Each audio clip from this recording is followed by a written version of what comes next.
Fala, meus irmãos e minhas irmãs, tudo na paz com vocês? Eu vim aqui para fazer entrevista com a Paty, minha amiga de faculdade. Ela saiu do catolicismo para a igreja evangélica, né, para a igreja cristã.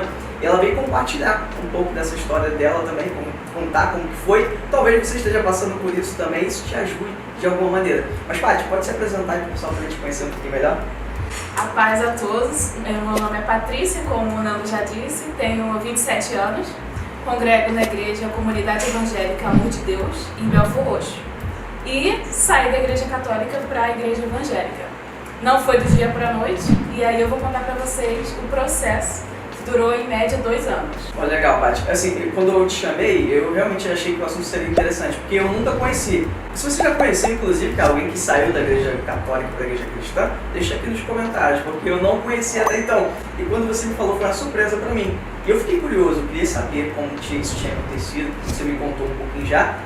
Não foi da noite para o dia, realmente teve um processo. Você vai contar um pouquinho da tua trajetória, mas qual foi a parte mais difícil em si dessa transição, essa conversão da igreja católica para a igreja cristã? Se eu tivesse o conhecimento da palavra, eu não teria ficado tanta confusão, não estaria indo para um lado e para o outro em busca de respostas. Teria pedido discernimento a Deus e eu acredito que tenha sido isso mesmo. Você já desde criança foi criada no catolicismo? Eu fui batizada na igreja católica com menos de 1 ano de idade, porque é tradição lá, né? Depois disso, eu praticamente não frequentei a igreja, né? Meu pai era evangélico e aos domingos, junto com o meu irmão, a gente ia para os cultos. Mas essa igreja evangélica, o pouco que eu lembro, né, ela era tradicional, não era nenhuma igreja avivada, né? Uma tia minha começou a me levar para catequese, que é um estudo, né, que tem lá de 3 anos e meio, parece. Eu só fiquei esse tempo mesmo da catequese, frequentei a missa algumas vezes, tinha um entendimento como funcionava e tudo mais, mas também não permaneci, não criei raízes, até porque a minha família não era, né, de ficar frequentando. Então eu meio que copiei eles, né? Porque a criança tem muito disso, vai se levar pelo exemplo. Assim, eu imagino que você tenha tido pessoas que fizeram parte desse trajeto, que contribuíram de alguma maneira para que você chegasse até onde você está hoje, né? Tem alguém em especial, ou algumas pessoas em especiais, assim, que você falaria, poxa, isso aqui foi fundamental para que isso chegasse no jeito que está hoje, né? Nossa, é até difícil assim citar nomes, porque dá um medinho de deixar alguém de fora, né? Eu comecei a ter as minhas experiências com Deus, né? A partir de uma paixão não resolvida, né? Não correspondida. Então vamos dizer que essa pessoa foi a primeira que contribuiu para a minha conversão, mesmo sem saber, mesmo com a intenção. Não, foi por causa da rejeição que eu fui buscar Deus. E as outras pessoas que fizeram parte, que foram minhas colegas de trabalho, a Regina, a Isabela, que são minhas amigas até hoje, a mãe da Isabela também, e o pastor da minha igreja, porque eu cheguei lá no momento que eu estava muito aflita, e ele orou por mim, também obteve uma resposta da parte de Deus. Então essas pessoas assim foram as que estavam lá para me dar mais direção. E uma colega de trabalho também, por causa de uma experiência, mas não porque ficou caminhando comigo, mas foi fundamental também. Tudo começou em 2017, a partir dessa decepção. Eu gostava de um rapaz, ele parecia também gostar de mim, mas acabou que não desenvolveu, não virou um namoro. Ele se afastou e eu não entendi o porquê dele se afastar. Aí eu comecei a buscar uma direção da parte de Deus, por que aquilo estava acontecendo. Depois de um tempo, poucos meses, ainda em 2017, eu comecei a ficar perturbada com relação a isso. Fui questionar a Deus e tudo mais, e ele foi me trazendo experiências do trabalho. Tive uma experiência com uma colega de trabalho que a gente não se dava muito bem. O resultado dessa experiência, assim, para ser o mais resumida possível nessa minha história, é que ela me disse que tudo era no tempo de Deus. E eu comecei a pensar sobre isso, é no tempo de Deus, tá bom. Então as coisas vão acontecer, ele vai me corresponder um dia, mas não é no meu tempo. Então eu tranquilizei por um tempo, pensando que era isso. Passou mais uns meses, aí ela me deu letra de música, ela me deu Aquieta Minha Alma e me deu a letra de Se Eu Me Humilhar, de Comprise. Tudo que ia acontecendo, sabe, tantas experiências naturais como sobrenaturais que Deus ia botando no meu caminho, eu ficava muito atenta. Então, quando eu recebia alguma letra de música da parte dele, eu meditava em cima daquilo.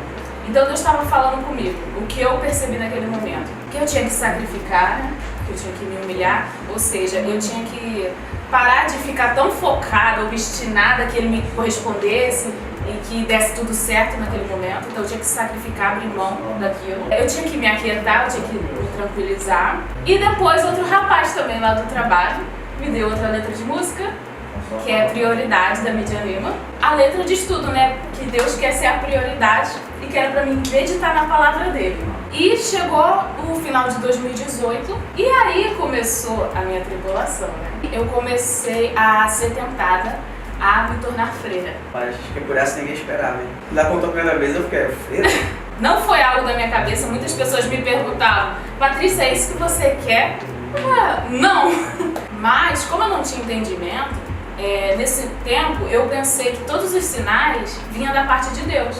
Tava acontecendo mesmo mudanças no mundo espiritual, no natural também, era nítido isso, mas também estava tendo confusão do meu lado, sabe? Eu estava ficando muito abalada e aí a gente não pode deixar de observar nossa psique, né? Nossa mente. É bom a gente estar saudável com relação a isso para não misturar as coisas. Falando isso, tua cabeça, você falou de virar freira, né, cara? É uma mudança totalmente radical. Isso mexeu até que ponto? Mexeu com o teu emocional? Porque totalmente. Imagina o conflito. Vou largar tudo, porque pra ser freira, imagina que você tem que largar tudo que você estava fazendo pra viver essa vida, né? Tem que largar tudo. E não foi assim, eu decidi, vou virar pra chamar a atenção dele. Não, aconteceram sinais que faziam eu acreditar que aquilo era o meu chamado. E aí o inimigo também usava a boca de amigas minhas, sabe, pra falar palavras contra mim. E aí eu fiquei muito perturbada. Hoje, vendo, eu percebo que eu já estava assim, quase entrando num quadro de depressão. Porque eu estava muito triste, eu chorava sempre. Eu não sou uma pessoa de chorar, sabe? Eu tinha visto que ele era real, que ele era por mim, e eu queria obedecer a ele. Então eu comecei a me forçar, né, a caminhar para os sinais que ele me dava. E eu comecei a visitar conventos. Aí acabou que você não ficou, né? A gente tá vendo aqui que ela não Estou aqui. Mas assim, o que serviu de start pra te dar a decisão? Não, calma, isso aqui não tem nada a ver, isso aqui é coisa da minha cabeça, não tem nada a ver com o plano de Deus na minha vida. O que foi que virou essa chave pra você não acabar seguindo esse caminho? Você estava meio que determinada. Eu estava aflita, eu estava indo lá, mas eu não estava em paz, né? Então eu tentei trancar minha faculdade, eu marquei algumas vezes no sistema, mas eu faltava quando era o dia. E chegou um dia que eu falei, hoje eu vou. Saí na hora do almoço do trabalho, peguei meu ônibus, era próximo lá do meu trabalho, a faculdade. E eu cheguei lá, eu conversei com a menina, e aí eu falei pra ela que, não falei exatamente que eu tava com o sentido que deveria ser freira, mas que eu tava sentindo que tinha um chamado, e pra cumprir esse chamado eu teria que abandonar, né, as coisas que eu estava fazendo.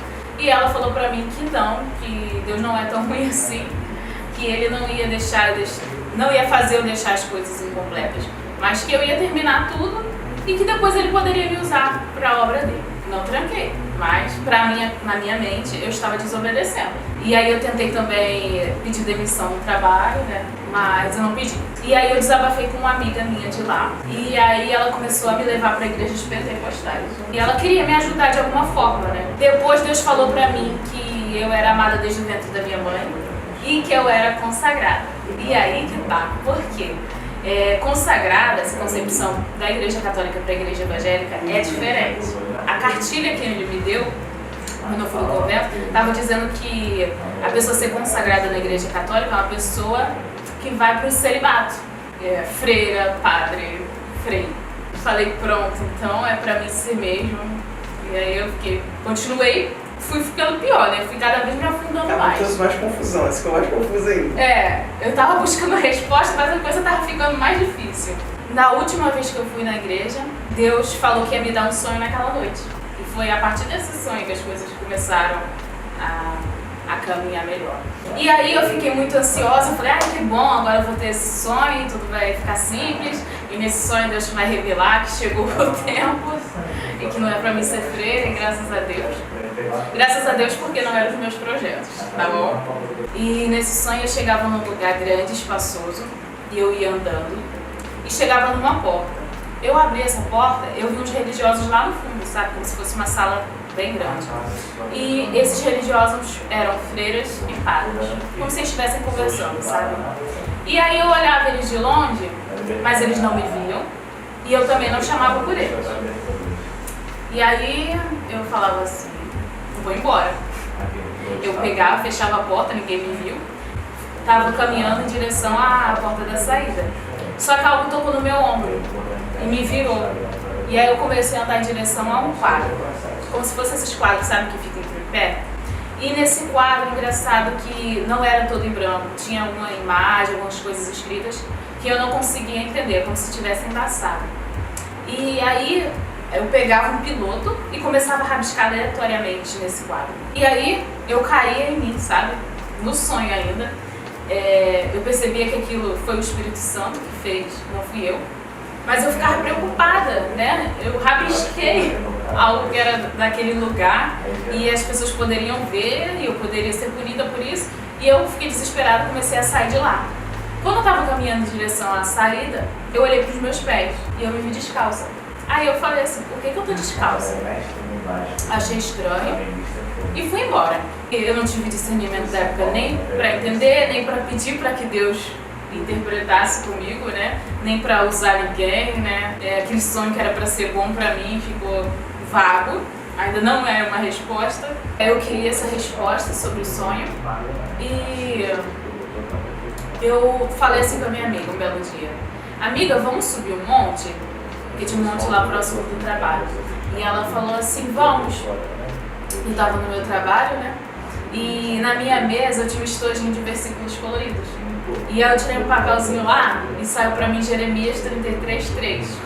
Clamai a mim e responder-te-ei, e anunciar-te-ei coisas grandes e ocultas, ou firmes, que ainda não sabes. E aí eu peguei aquela palavra para mim, né? Eu falei, é hoje que Deus vai me dar uma resposta. Eu vou clamar, eu vou um monte, nem que eu fique ajoelhada quantas horas for preciso, mas eu vou ter essa resposta hoje. E ela falou que ia comigo, inclusive ela disse, eu vou chamar minha mãe. Minha mãe de vez em quando tem uns sonhos proféticos. Eu falei, ótimo, né? Já, vambora. Ela telefonou pra ela de lá e a mãe disse que ia dar uma saída e se chegasse a tempo ia junto. Acabou que não deu, ela retornou pra minha amiga e disse que não ia dar, mas que ia orar por mim e que se tivesse alguma resposta, tivesse alguma revelação da parte de Deus, ela entrava em contato pra mim na casa dela. E que não precisava subir monte porque Deus é onipresente, Ele está em todos os lugares. Não era necessário subir um monte para ter a minha resposta. E nisso, gente, tava tendo a renovação da matrícula, já tava para começar as aulas e eu não tava indo, sabe?